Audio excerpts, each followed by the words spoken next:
খবরদার, ভাত খাওয়ার পরে মনের ভুলেও এই 4টি কাজ আপনি করবেন না। এই 4টি কাজ আমরা হর হামেশাই করে যাচ্ছি, যার দরুন মানুষের দিন দিন হায়াত কমে যাচ্ছে। বিভিন্ন ধরনের রোগ শোক বালা মুসিবত তার শরীরের মধ্যে দেহের মধ্যে দেখা দিচ্ছে। বর্তমান মেডিকেল সায়েন্স গবেষণা করে বের করছে এই কথাগুলো নবীজি সাল্লাল্লাহু আলাইহি ওয়াসাল্লাম 1450 বছর পূর্বেই বলে গিয়েছেন।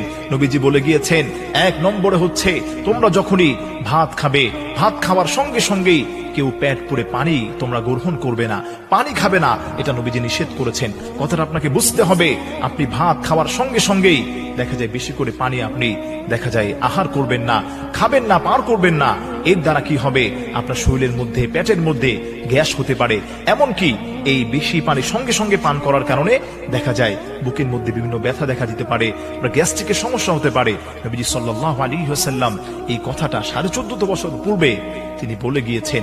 বর্তমান মেডিকেল সায়েন্স একই কথা বলছে, যারা ভাত খাওয়ার সঙ্গে সঙ্গেই বেশি পরিমাণে পানি খায়, পানি পান করে, তাদের জন্য মারাত্মক রোগ দেখা দিবে তাদের শরীরের মধ্যে, মৃত্যু ঝুঁকিও তাদের হতে পারে।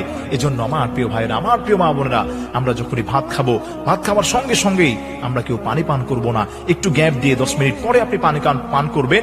এর দ্বারা দেখা যায় মারাত্মক বিপদ থেকে আপনি বাঁচতে পারবেন।